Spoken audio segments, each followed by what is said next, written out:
Tell you point blank, I have not 1 ounce of remorse for Treesian's death. Oh no. This is Michael Gaines, who's facing sentencing for the charge of battery against a law enforcement officer. As he appears before Judge Rebecca Hillshaw, she addresses him directly about his actions. All the evidence shows that you deliberately. Yeah, okay. Yeah. I know. The words were that you deliberately were hawking up. I didn't hop up no saliva, okay? And you're gonna believe those lies. That's what I'm talking about. I didn't hop up no saliva. You're gonna believe a lie because they wearing uniform. Gaines accuses the officers of believing lies just because they wear uniforms. The judge tries to maintain control. Gaines continues to raise his voice and shows no signs of backing down. You gotta scream at me. You gonna raise your voice at me?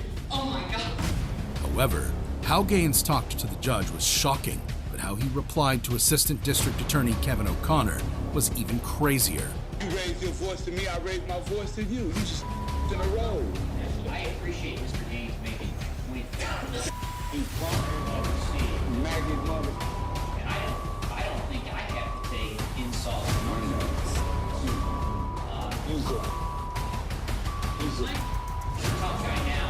Use it. But I think Use it. You'll be a... After I get serious, I think Mr. Gaines is working. I'm ready to go. I'm ready to go. The situation becomes tense, and the judge ordered Gaines removed from the courtroom. As he's being escorted out, Gaines has some choice words for O'Connor. He's a maggot. You're a tough guy. He's a maggot, punk. Should have died. Maggot. Anytime, Mr. Gaines. Shut up, punk. He's a maggot. Should have died when he was a baby, stillborn. In the end, the judge decides to go beyond the initially proposed 10-year sentence and imposes a 13-year sentence in state prison. However, this wasn't the only time a convict freaked out during their sentencing.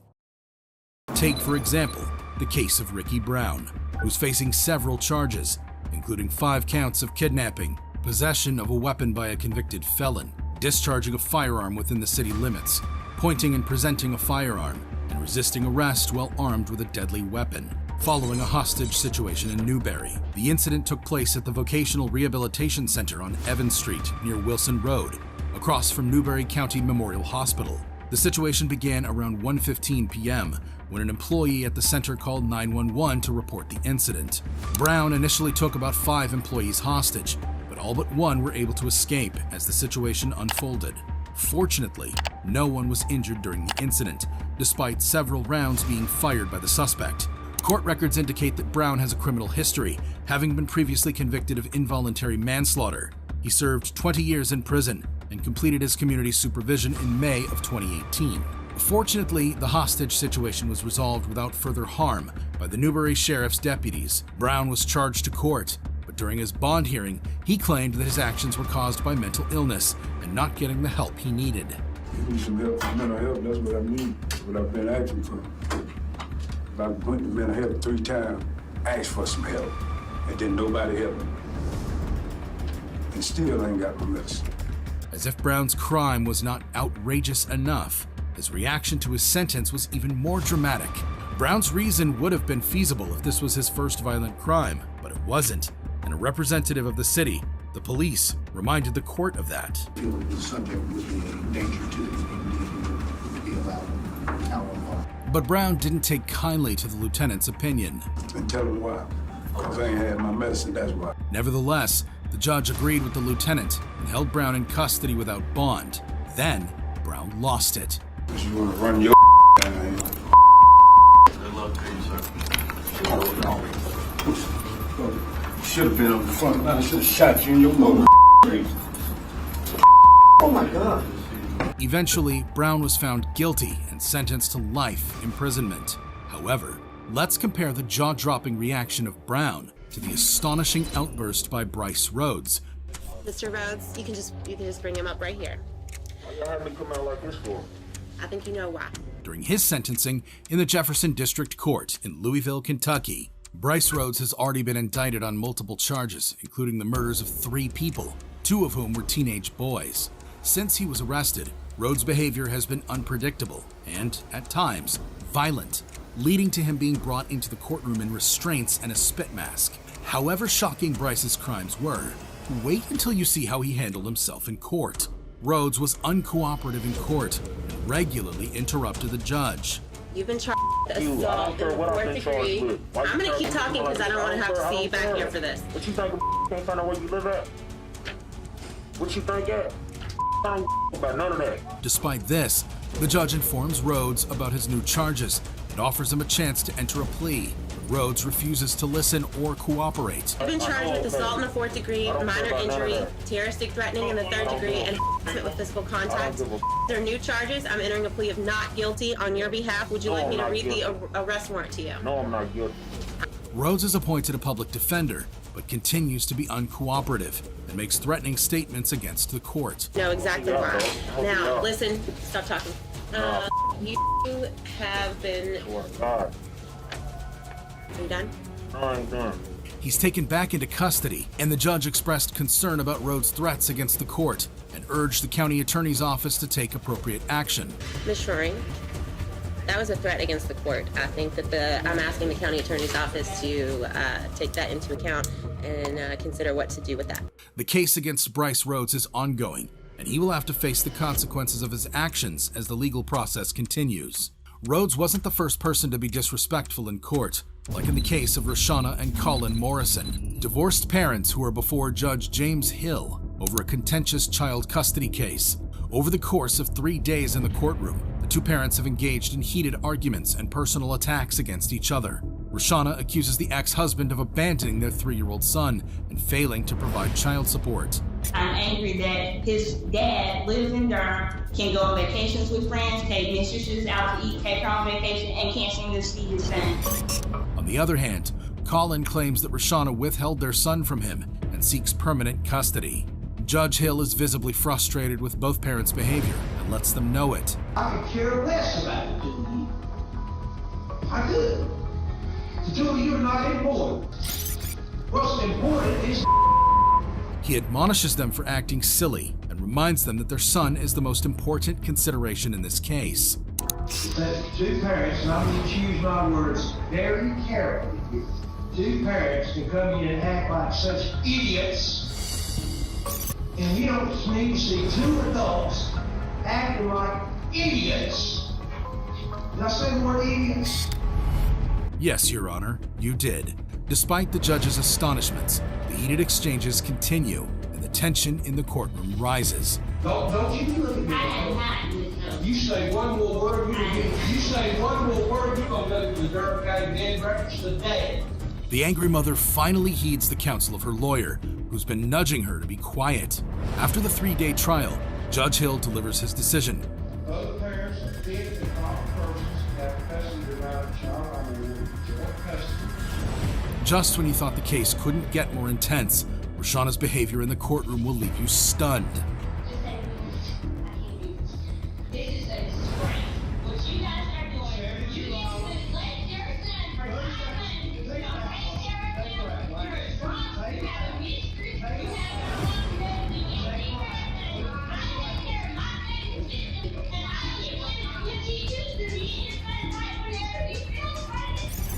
As the decision is announced, emotions escalate, and Roshana becomes unruly.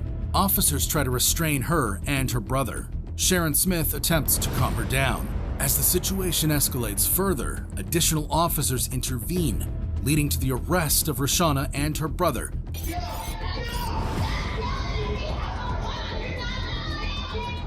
For resisting a public officer. Their mother is also restrained and taken away from the courtroom. Following the incident, Roshana received a 30-day sentence, while her brother and mother each faced 48 hours in jail for resisting a public officer. Despite the outcome, a joint custody agreement is now in place for Roshana and her husband. Judge James Hill received a public reprimand from the North Carolina Supreme Court for improperly exercising his contempt powers, failing to maintain order and decorum, and making inappropriate comments during the proceedings. However, while it was clear that Roshana wasn't happy to hear she was going to share child custody with her husband, her reaction to the judge's decision was similar to the case of 21-year-old Milton Watts, who has a warrant for his arrest due to failure to appear on a domestic violence charge. When questioned by Judge Chris Green, "You were supposed to be here last month. You did not appear. Why weren't you here?" Somebody died in the family. There was no reason for me to be here. "Well, it's not an engraved invitation, son. It's a court order." The true shock lies not in the crime itself, but in Watts' jaw-dropping behavior in court. Watts, who was representing himself after his attorney withdrew, attempts to handle the situation, but his understanding of the legal process seems shaky. Your attorney withdrew, so you'll have to hire an attorney? You're a lawyer? Nope. You want to talk about me at bond with me? What do you want to tell me? About what? Bond? That's going to cost you 30 days in the county jail for contempt. Oh, the judge did not like that and gave Watts a 30-day sentence for contempt of court. But Watts' demeanor only worsens as he swears at the judge, leading to additional penalties. Can I give you a piece of advice? What? You can either make life easy or you can make life hard. I already ruined my life. That's 60. You want to go for 90? Fuck it. That's 90 Fuck it. more. Fuck it. Get! That's 306. I'm working at McDonald's. Good. Now I gotta fucking come here and f my life up. You! Melvin, stop! Despite pleas from his mother and sister, Watts continues to be defiant, and the situation escalates, requiring court staff and additional deputies to intervene. Judge Green initially hands Watts a 360-day sentence, but upon calmer reflection, decides to reduce it to 90 days for his initial domestic violence charge.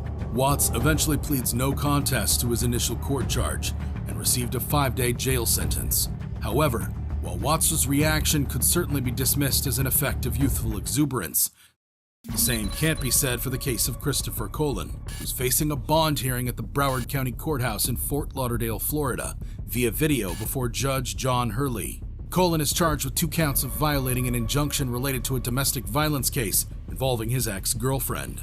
He also has an open pending case for aggravated battery against his current pregnant girlfriend. If you thought Colon's crimes were reprehensible, brace yourself for his shocking conduct during the bond hearing. You're already out on bond. You're already out. Yes, sir, and my bondsman is willing to take me out again on a bond. That's very kind of him, but that won't be necessary today. Well, I'll see you guys in with a lawyer. Judge Hurley isn't pleased to see Colon back in court, but then he remembers something he wants to let the judge know and comes back to the microphone. And you can go yourself too. The judge was not about to let that slide and called him back. Could you bring it back to me, please? Colon comes back and continues to insult and curse at the court. Mr. Cologne. Good morning to you. Yes, sir. Wait, Mr. Cologne. Yeah, don't mute that. Could you turn that mic back on for me? Turn the mic back on. You guys just... The judge had the last say. Okay, I'm being dead ass real. $125,000. Your bond on count 2 will be $125,000. Your total How much is my bond? $250,000. Okay, no problem. I can bond out, man. Colon was angry before. Now he is mad.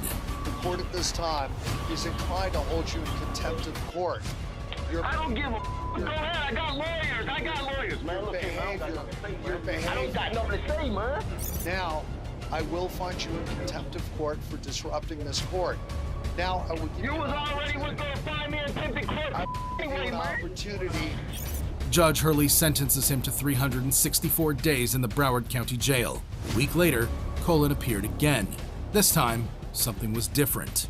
Judge Harley, I apologize. What I did, I was wrong. And not only I was wrong for cursing you out, of the deputies hearing me curse you out, I apologize to them too. Your Honor, I apologize real bad, and I'm asking for my apology, please, Your Honor. The judge accepts the apology, converting the additional year sentence to time served. But Colon remains without bond for the aggravated battery case and serves nearly 14 months in jail before being released. Colon is a prime example of a convict acting crazy in court. However, could murdering people at will be considered even a little crazier? Like in the infamous case of Bass Webb, a 30-year-old who's facing 2 counts of attempted murder. This is a surveillance video that captures Webb attempting to run over 2 jail employees with his car outside the Kentucky jail. Although one man escaped, the other wasn't that lucky and was injured. While the magnitude of Webb's crimes is daunting, his courtroom behavior will leave you in disbelief. Webb was charged to court for his violent actions, and during his court appearance, he shocked the court. Can you word your saying? Yeah. That be yes? Yes. Judge Dixon, who was supposed to preside over the case, recused herself. This is where Webb shocked the courtroom. You can see the shock and disbelief on his attorney's face as Webb spat on the judge. For his cobra spitting abilities, Webb was charged. But the story doesn't end there. Webb has a history of violent behavior, and while awaiting trial, he ignited a riot with other inmates in the Fayette County Detention Center.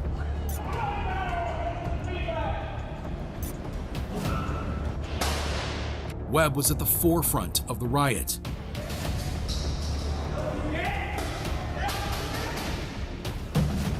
Despite being shot with beanbag bullets and hit with a pepper ball, he manages to throw a metal telephone box at the officers.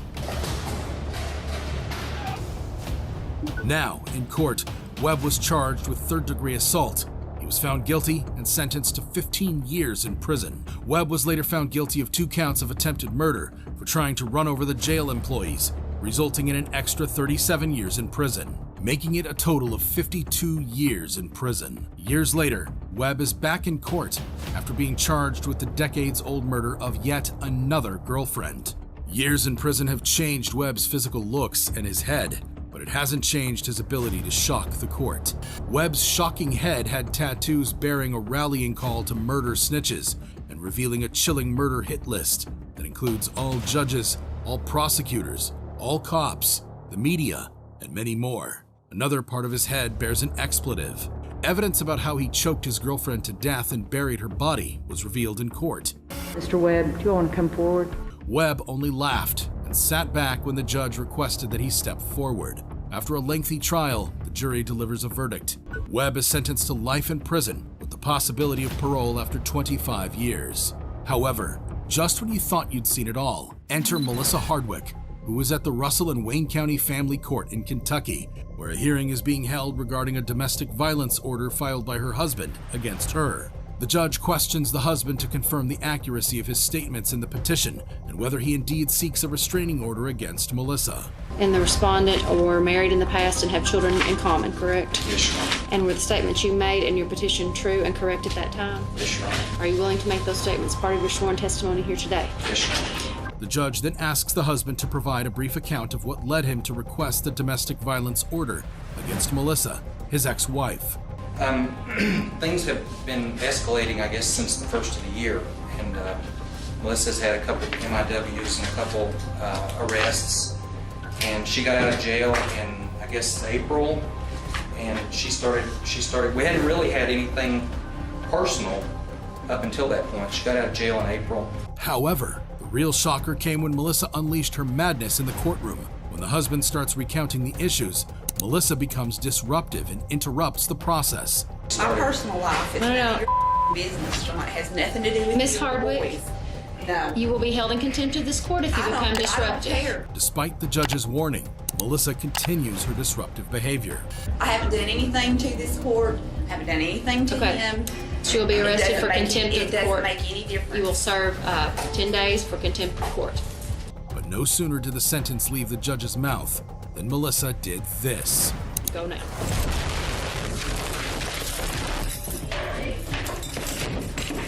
Watch again as Melissa jumps the bench to have a go at the judge. Court officials immediately intervened.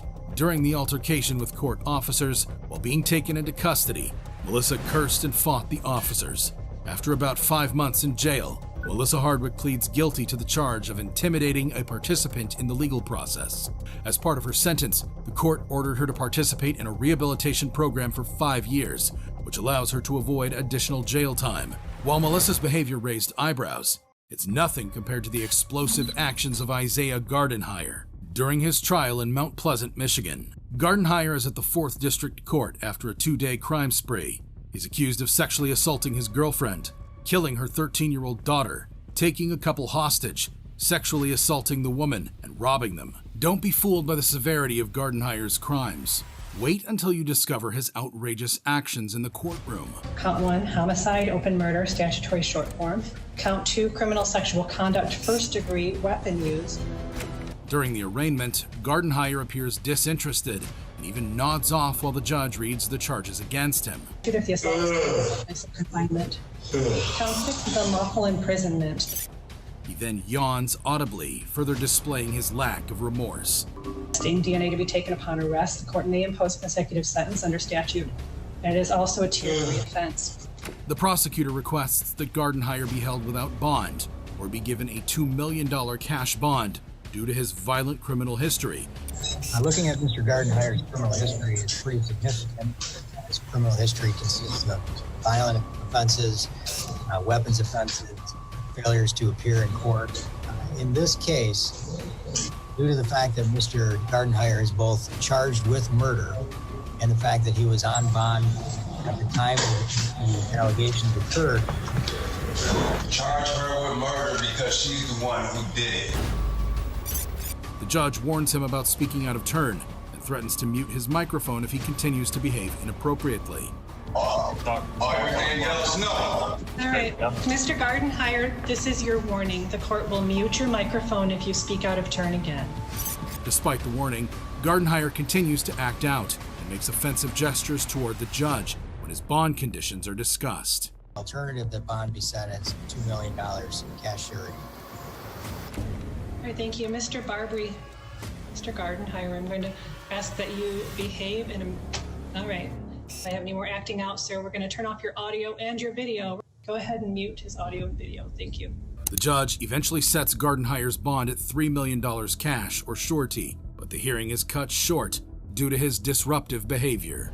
Isaiah Gardenhire is held on 12 criminal charges, including murder, criminal sexual misconduct, and home invasion, with a $3 million bond.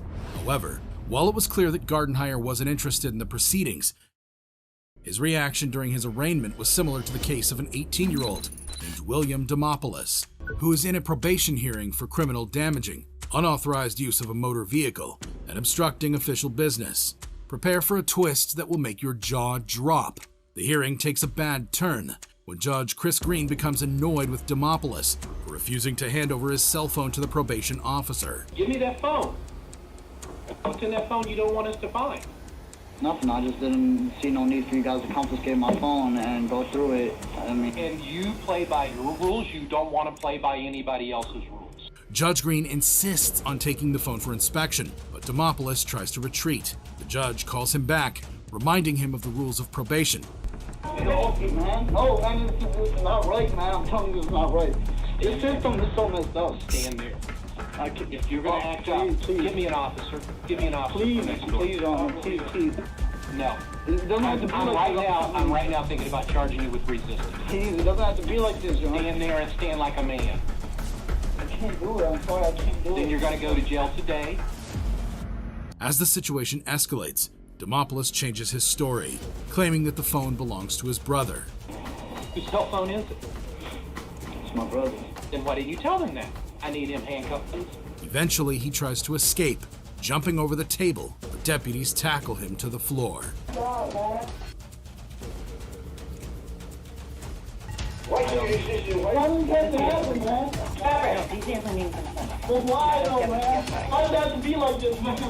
Despite his grandfather's plea, the judge revokes Demopoulos' probation due to his non-compliance and charges him with resisting arrest. He is then sentenced to 40 days in jail. However, when emotions run high in court, the actions of William and Jacob Larson, who's in Jackson, Michigan, at the 4th Circuit Court for a personal protection violation hearing. He is accused of sending unwanted advances and messages through Facebook to a former high school acquaintance, despite a restraining order issued against him. This is the second time the judge questions Larson about his contact with the plaintiff, as the same judge had previously issued the initial personal protection order 4 months ago. That I warned you about last time. I told you to just leave her alone. She was a classmate of yours. She apparently has no interest in seeing. I want her to tell me to leave her alone.